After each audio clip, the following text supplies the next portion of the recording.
ആ വോട്ടിംഗ് പോരട്ടെ എന്ന നിലപാടാണ് കോൺഗ്രസ് സ്വീകരിച്ചു വരുന്നത്. അതിൻ്റെ തെളിവുകൾ ഇപ്പോൾ അടുത്ത കാലത്ത് തന്നെ വന്നല്ലോ. അപ്പോൾ അങ്ങനെയുള്ള ഒരു രാഷ്ട്രീയ ചെറ്റത്തരം കാണിക്കുന്നൊരു പാർട്ടിയല്ല CPIM. അപ്പോൾ തൃശ്ശൂർ ജില്ലാ കമ്മിറ്റിയുടെ അക്കൗണ്ട് ഫ്രീസ് ചെയ്തത് സുരേഷ് ഗോപിയെ രക്ഷിക്കാനാണെങ്കിൽ ആ രക്ഷ കിട്ടാൻ പോകുന്നില്ല. ഞങ്ങളുടെ പ്രവർത്തനം കൂടുതൽ സജീവമായി തന്നെ ഇവിടെ നടക്കും. ഒരു തരത്തിലുള്ള നിങ്ങളെന്ന് പറഞ്ഞാൽ BJP പോലെ വൻപിച്ച തോതിൽ പണമൊന്നും ചിലവഴിക്കാൻ ഞങ്ങൾക്കാവില്ല. പക്ഷേ ആവശ്യമായ തെരഞ്ഞെടുപ്പ് പ്രചരണങ്ങളൊക്കെ ഞങ്ങൾ നടത്താറുണ്ട്. അതിപ്പോൾ ഇവിടെയും നടത്തുന്നുണ്ട്. ഞങ്ങൾ LDF നടത്തുന്നുണ്ട്. അതിൻ്റെ ഭാഗമായി കാര്യങ്ങൾ നീങ്ങും. അതിലൊന്നും ഒരു കുറവും ഉണ്ടാവില്ല. ഉറപ്പായി സുരേഷ് ഗോപി നമ്മുടെ ഈ മണ്ഡലത്തിൽ പരാജയപ്പെടുന്ന അവസ്ഥയിലേക്ക് എത്തുമെന്നത് ആർക്കും സംശയമില്ലാത്ത കാര്യമാണ്. അപ്പോൾ ഇതുകൊണ്ടൊന്നും അദ്ദേഹത്തെ രക്ഷിക്കാൻ EDക്കോ BJPക്കോ കഴിയില്ല.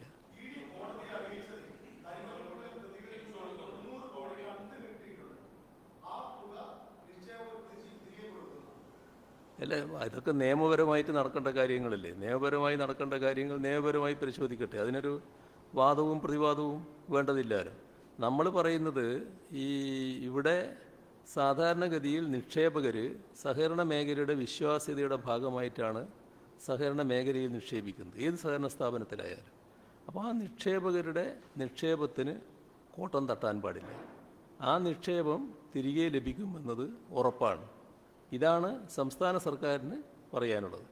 തട്ടിപ്പ് നടത്തിയവരുണ്ടെങ്കിൽ ആ തട്ടിപ്പ് നടത്തിയവർക്കെതിരെയുള്ള നിയമ നടപടിയും അതിൻ്റെ ഭാഗമായുള്ള നടപടികളും പിന്നീട് വരേണ്ടതാണ്. അത് ഇതിൻ്റെ ഭാഗമായി വരുന്നതല്ല, അത് തട്ടിപ്പിനെതിരെയുള്ള നടപടിയുടെ ഭാഗമാണ്. അതേസമയം നിക്ഷേപകർക്കൊരാശങ്കയും ഉണ്ടാകേണ്ടതില്ല എന്നത് സംസ്ഥാന സർക്കാർ ആവർത്തിച്ച് വ്യക്തമാക്കുകയാണ്.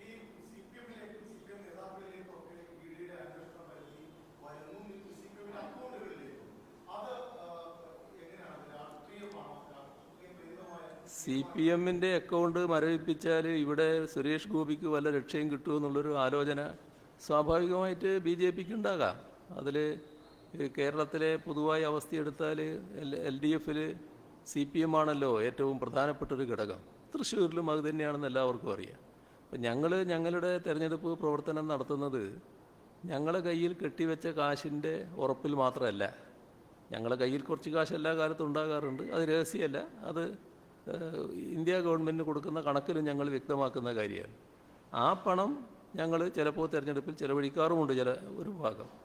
എന്നാൽ സാധാരണ നിലക്ക് തിരഞ്ഞെടുപ്പ് പ്രവർത്തനം ഞങ്ങൾ നടത്തുന്നത് ജനങ്ങൾ നൽകുന്ന സംഭാവന ഉപയോഗിച്ചാണ്.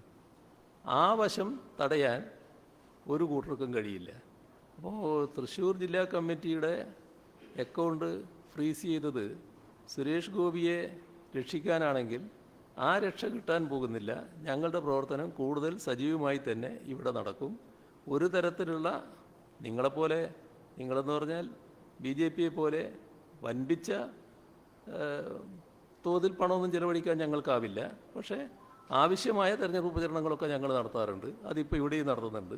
ഞങ്ങൾ LDF നടത്തുന്നുണ്ട്. അതിൻ്റെ ഭാഗമായി കാര്യങ്ങൾ നീങ്ങും. അതിലൊന്നും ഒരു കുറവും ഉണ്ടാവില്ല.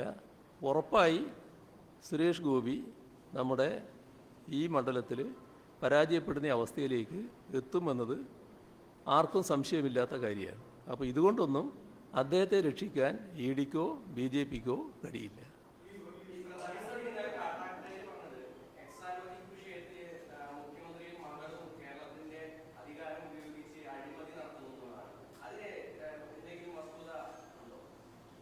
അത് നിങ്ങൾ ലേഖകരാണല്ലോ, നിങ്ങൾ അന്വേഷിക്കാറോ?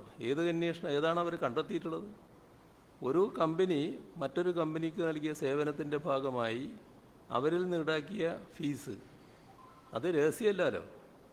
എല്ലാം അക്കൗണ്ട് വഴിയാണല്ലോ. എല്ലാം സാധാരണഗതിയിൽ കൊടുക്കുന്ന റിപ്പോർട്ടുകളിൽ, ഇൻകം ടാക്സിൻ്റെ സ്റ്റേറ്റ്മെൻറ്റുകളിൽ ആ ഭാഗം അടക്കം ഉള്ളതാണല്ലോ. അതിലെന്താണ് വ്യത്യസ്തയുള്ളത്?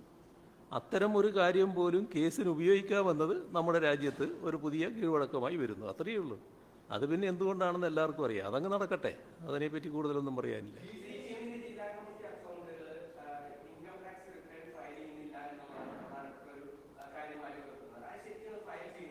ശുദ്ധ അസംബന്ധമാണത്. ഇവിടെ CPMനെ പറ്റിയാണ് ഇൻകം ടാക്സുകാർ തന്നെ നേരത്തെ ഏറ്റവും നല്ല രീതിയിൽ റെക്കോർഡുകൾ തരുന്നതും റിപ്പോർട്ടുകൾ നൽകുന്നതും CPIM ആണ് എന്ന രാഷ്ട്രീയ പാർട്ടിയാണ് എന്ന് അവർ തന്നെ വ്യക്തമാക്കിയിട്ടുള്ളതാണ്. പാർട്ടി ജനറൽ സെക്രട്ടറി ഇവിടെ തൃശ്ശൂർ ജില്ലാ കമ്മിറ്റിയുടെ കാര്യം ഉന്നയിച്ചുകൊണ്ട് തെരഞ്ഞെടുപ്പ് കമ്മീഷണർ കത്തയച്ചപ്പോൾ ആ ഭാഗം പ്രത്യേകമായി പറഞ്ഞിട്ടുമുണ്ട്. അപ്പോൾ ഒരു ശുദ്ധ അസംബന്ധമായ കാര്യമാണത്.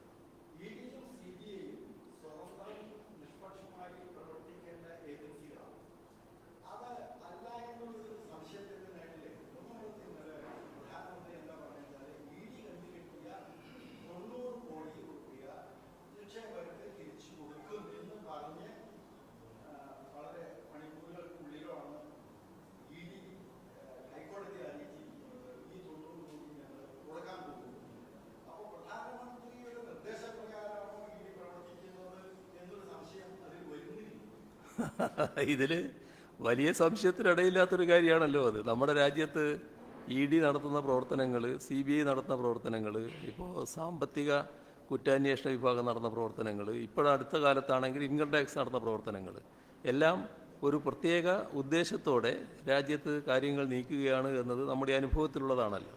അത് BJP ഇതര പ്രതിപക്ഷ രാഷ്ട്രീയ പാർട്ടികൾക്ക് നേരെ എത്രമാത്രം കേസുകൾ എടുക്കാൻ പറ്റും, കേസുകൾ എങ്ങനെയെല്ലാം എടുക്കാൻ പറ്റും, അതിനൊരു ഗവേഷണം തന്നെയാണ് അത് നടത്തിക്കൊണ്ടിരിക്കുന്നത്. അതിൻ്റെ ഭാഗമായി ഇതിൽ ഉപയോഗിച്ചുകൊണ്ടിരിക്കുകയാണല്ലോ ഇത്തരം അന്വേഷണ ഏജൻസികളെ ആകെ. അതുകൊണ്ടാണല്ലോ ചില ഘട്ടങ്ങളിൽ സുപ്രീം കോടതിക്ക് പോലും കടുത്ത ഭാഷയിൽ ഇവരുടെ നടപടികളെ വിമർശിക്കേണ്ടി വന്നിട്ടുള്ളത്. അപ്പോൾ ഒരു പരസ്യമായ രഹസ്യമാണ് ഇതെല്ലാം ഇവരുടെ നിർദ്ദേശപ്രകാരം കാര്യങ്ങൾ നടക്കുകയാണ്. അത് പൊതുയോഗത്തിലെ സംസാരത്തിൽ കുറച്ചുകൂടി പ്രകടമായി വന്നു എന്ന് മാത്രമേ ഉള്ളൂ. പക്ഷെ അതിനാണ് ഞാൻ നേരത്തെ പറഞ്ഞത്, അതൊരു നിയമപരമായി തീരുമാനിക്കപ്പെടേണ്ട കാര്യമാണ്. അതിലൊരു പ്രധാനമന്ത്രി പറഞ്ഞാൽ പോലും കാര്യങ്ങൾ നിയമപരമായി തീരുമാനിച്ചുകൊണ്ട് മാത്രമേ മറ്റു നടപടികളിലേക്ക് കടക്കാൻ പറ്റൂ. അങ്ങനെ സാധിക്കുമോ, അത് പ്രത്യേകമായി ചർച്ച ചെയ്യേണ്ട വിഷയമാണ്. ചർച്ച ചെയ്യേണ്ടത് ഞാനല്ല, നിയമപരമായി തീരുമാനിക്കപ്പെടേണ്ട വിഷയമാണ്. അതിനുശേഷം മാത്രമേ അതുമായി ബന്ധപ്പെട്ട് കാര്യങ്ങളിലേക്ക് കടക്കാൻ പറ്റൂ. ഏതായാലും ഞാനതിൽ ആവർത്തിച്ച് വ്യക്തമാക്കുന്നത്, കരുവന്നൂർ ബാങ്കിലെ നിക്ഷേപകർക്ക് ഒരാശങ്കയും ഉണ്ടാകേണ്ടതില്ല. ആ നിക്ഷേപം മുഴുവൻ സാധാരണഗതിയിൽ ആവശ്യപ്പെടുമ്പോൾ തിരിച്ചു കൊടുക്കുന്ന നിലയിലേക്ക് തന്നെ എത്തും.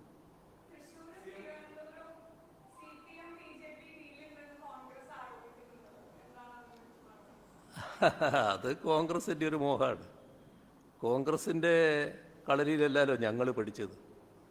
ഇപ്പോഴും പ്രാദേശികമായി BJPയുമായി ഡീൽ നടത്തിക്കൊണ്ടിരിക്കുന്നവരാണല്ലോ അവർ. കോലീബി സഖ്യം ഇവിടെ നേരത്തെ ഉണ്ടാക്കിയതാണല്ലോ. ഇപ്പോഴും ആ ശ്രമം വലിയ തോതിൽ നടത്തുകയാണല്ലോ. ഏത് വോട്ടായാലും പോരട്ടെ, അത് വർഗീയതയായാലും തീവ്രവർഗീയതയായാലും ഞങ്ങൾക്ക് തൽക്കാലം വോട്ടാണ് പ്രധാനം. ആ വോട്ടിങ് പോരട്ടെ എന്ന നിലപാടാണ് കോൺഗ്രസ് സ്വീകരിച്ചു വരുന്നത്. അതിൻ്റെ തെളിവുകൾ ഇപ്പോൾ അടുത്ത കാലത്ത് തന്നെ വന്നല്ലോ. അപ്പോൾ അങ്ങനെയുള്ള ഒരു രാഷ്ട്രീയ ചെറ്റത്തരം കാണിക്കുന്നൊരു പാർട്ടിയല്ല CPIM. CPIM എന്താണോ നാട്ടിൽ പറയുന്നത് അത് മാത്രമേ സാധാരണഗതിയിൽ ഞങ്ങൾ നടപ്പാക്കാറുള്ളൂ. 4 വോട്ടിന് വേണ്ടി മറ്റെന്തെങ്കിലും നിലപാടെടുത്ത് ഞങ്ങൾ പോകാറില്ല. ആരെയും പ്രീണിപ്പിക്കാനും തയ്യാറാകാറില്ല. BJPയെ അതിനിശിതമായി വിമർശിക്കുന്ന നിലപാട് ഞങ്ങൾ സ്വീകരിക്കുമ്പോൾ തന്നെ ഈ കേരളത്തിൽ BJP നിലപാടിനോടൊപ്പം നിന്നുകൊണ്ട് കോൺഗ്രസ് പ്രവർത്തിച്ച അനുഭവം നമുക്ക് ധാരാളമുണ്ട്. നമ്മുടെ നാടിൻ്റെ പ്രശ്നങ്ങളിലടക്കം അത്തരം കാര്യങ്ങളിൽ BJP ഗവൺമെൻറ്റിനോടൊപ്പമാണ് കോൺഗ്രസും കേരളത്തിലും ജയിച്ചു പോയ UDFൻ്റെ കൂടെയുള്ള 18-അംഗ സംഘമായ MP-മാരും പ്രവർത്തിച്ചിട്ടുള്ളത്. ആ അനുഭവത്തിൽ നിന്നാണ് കേരളം ഇനി ഈ കേരള വിരുദ്ധ സമീപനക്കാരെ അയച്ചുകൂടാ എന്ന നിലപാടിലേക്ക് എത്തിയിട്ടുള്ളത്. കേരളത്തിലാകെ എല്ലാ മണ്ഡലങ്ങളിലും അതിശക്തമായ LDF അനുകൂല തരംഗമാണ് അലയടിച്ചു വരുന്നത്. അത് ഇതിൻ്റെ ഭാഗമാണ്. അതാണ് നമ്മൾ കാണേണ്ടത്.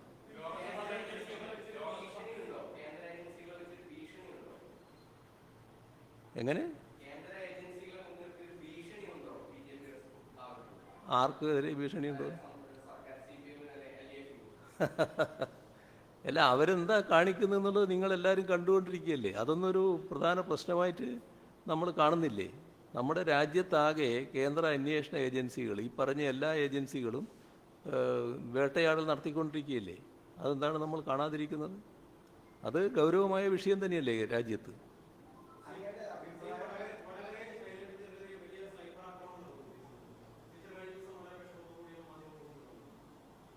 അതേതെങ്കിലും ഒരു സ്ഥാനാർത്ഥിക്കെതിരെ മാത്രമല്ല, എല്ലാ സ്ഥാനാർത്ഥികൾക്കെതിരെയും സൈബർ ആക്രമണം നടക്കുന്നുണ്ട്.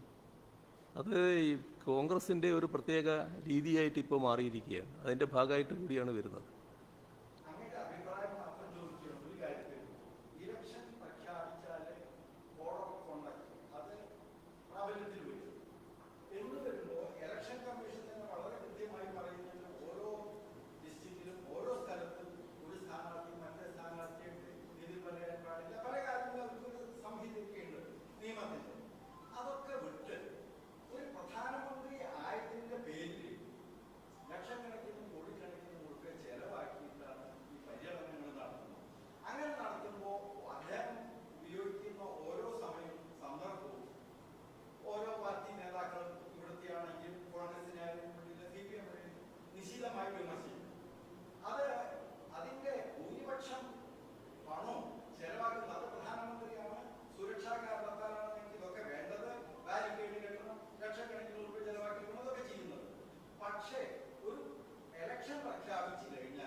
അത് വിശദമായി പരിശോധിക്കപ്പെടേണ്ട ഒരു വിഷയമാണ്. എല്ലാ രാഷ്ട്രീയ പാർട്ടികളും കൂടി ചർച്ച ചെയ്തെടുക്കേണ്ട ഒരു നിലപാടാണ്. കാരണം ഈ രാജ്യത്ത് ഓരോ ഘട്ടത്തിലുമുള്ള പ്രധാനമന്ത്രിമാർ തെരഞ്ഞെടുപ്പ് പ്രചരണത്തിൽ നല്ലതുപോലെ മുഴുകിയിട്ടുണ്ട്. അവരെല്ലാം ആ സൗകര്യങ്ങൾ ഉപയോഗിച്ചിട്ടുമുണ്ട്. അപ്പോൾ പ്രധാനമന്ത്രി സ്ഥാനത്തിരിക്കുന്ന ഒരാൾ അത്തരം പ്രചരണത്തിൽ പോയിക്കൂടാ എന്നൊരു നിലപാട് രാഷ്ട്രീയത്തിൽ സ്വീകരിക്കാൻ കഴിയുന്ന കാര്യമല്ല. അങ്ങ് പറഞ്ഞതുപോലെയുള്ള നിയന്ത്രണങ്ങൾ ആവശ്യമാണോ അല്ലയോ എന്നുള്ളത് വിശദമായി പരിശോധനയ്ക്ക് ശേഷം, വിശദമായ രാഷ്ട്രീയ പാർട്ടികളുടെ ചർച്ചകൾക്ക് ശേഷം തീരുമാനിക്കപ്പെടേണ്ട കാര്യമാണ്. അത് ഈ അനുഭവത്തിൽ ഇലക്ഷൻ കമ്മീഷൻ തന്നെ മുൻകൈയെടുത്ത് കാര്യങ്ങൾ പരിശോധിക്കുന്നത് നന്നായിരിക്കും.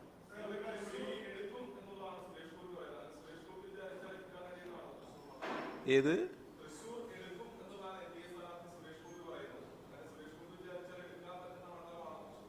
ഞാൻ നേരത്തെ പറഞ്ഞല്ലോ, സുരേഷ് ഗോപി എന്തോ വലിയ തോതിൽ തൃശ്ശൂരിനെ മാറ്റിമറിച്ച് കളിയുന്നുള്ളൊരു വ്യാമോഹത്തിലായിരുന്നു BJP. ഇപ്പോൾ അവർ തന്നെ അത് ഉപേക്ഷിച്ചുകൊണ്ടിരിക്കുന്നു എന്നാണ് എനിക്ക് മനസ്സിലാക്കാൻ കഴിയുന്നത്.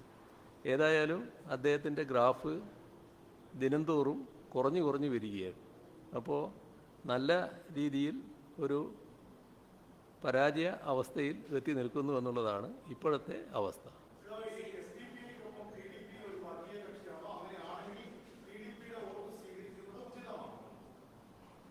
വർഗീയ കക്ഷികൾ ഏതൊക്കെ എന്നുള്ളതിൻ്റെ ചർച്ചകളെല്ലാം നമ്മൾ നേരത്തെ നടത്തി വെച്ചതാണല്ലോ. അതിലേക്ക് ഇപ്പോൾ നമുക്ക് നമ്മുടെ സംസ്ഥാനത്ത് ഉയർന്നു വന്ന പ്രശ്നം SDPIയുടെ വോട്ട് UDF കൊടുക്കുന്നു എന്ന് പറഞ്ഞുകൊണ്ടുള്ള ഒരു പ്രഖ്യാപനമായിരുന്നല്ലോ. ആ പ്രഖ്യാപനം കേവലമായ ഒരു പ്രഖ്യാപനമായിരുന്നില്ല എന്നത് വ്യക്തമാണല്ലോ. കാരണം അതിനുശേഷം വ്യക്തതയോടെ KPCC പ്രസിഡന്റ് ഇപ്പോൾ തെരഞ്ഞെടുപ്പ് രംഗത്താണെങ്കിലും അദ്ദേഹം പരസ്യമായി അതിനെ സ്വാഗതം ചെയ്തല്ലോ. അപ്പോൾ നേരത്തെ ഒരു സംസാരവും അതിൻ്റെ ഭാഗമായി ചില നിലപാടുകളും ഉണ്ടായിരുന്നു എന്നാണ് കാണിക്കുന്നത്. SDPI എന്താണ് എന്ന കാര്യത്തിൽ ആർക്കെങ്കിലും സംശയമുണ്ടോ? എന്തേ അങ്ങനെ ഒരു കൂട്ടറുമായിട്ട് ചർച്ച നടത്താനും നല്ല നിലയിൽ നേരത്തെ നിലപാട് സ്വീകരിക്കാനും തയ്യാറായത്? പക്ഷേ നാട്ടിൽ എതിർപ്പ് വന്നപ്പോൾ പിന്നെ അതിൻ്റെ കൂടിയായി. അപ്പോൾ ഞങ്ങൾക്ക് ഇപ്പം നേരത്തെ എടുത്ത നിലപാട് ഉപേക്ഷിക്കുകയാണ് എന്ന് KPCC പ്രസിഡന്റിൻ്റെ ചുമതല വഹിക്കുന്നയാൾ പിന്നീട് പറയുന്നതായിട്ട് കേട്ടു. ഈ നാടകമെല്ലാം നമ്മൾ കണ്ടുകൊണ്ടിരുന്നല്ലേ. എന്തിനാണ് അങ്ങനെ ഒരു ചർച്ച ആദ്യം നടത്തിയത്? ആ ചർച്ചയുടെ ഭാഗമായി ഒരു തീരുമാനമെടുത്തത്? അപ്പോൾ വർഗീയതയുമായി സമരസപ്പെട്ടു പോകുന്നതിന് ഒരു ഘട്ടത്തിലും കോൺഗ്രസ് മടി കാണിക്കാറില്ല. തങ്ങൾക്ക് 4 വോട്ട് കിട്ടുന്ന പ്രശ്നം വരുമ്പോൾ എപ്പോഴും ഇങ്ങനെയുള്ള നിലപാടാണ് അവർ സ്വീകരിച്ചു പോകാറ്. അതാണ് ഇവിടെ ഉണ്ടായിട്ടുള്ളത് എന്നാണ് നാം കാണേണ്ടത്. അതും PDPയും ഒരേപോലെ എന്ന നിലക്ക് എടുത്തു പോകേണ്ടതില്ല. PDP കഴിഞ്ഞ കുറേ തെരഞ്ഞെടുപ്പുകളിൽ അവർ നിലപാടുകൾ എടുക്കുന്നുണ്ട്, നിലപാടുകൾ പരസ്യമായിട്ട് പ്രഖ്യാപിച്ചിട്ടുണ്ട്, അതിനനുസരിച്ച് നിലപാടുകൾ എടുത്തു പോകാറുമുണ്ട്.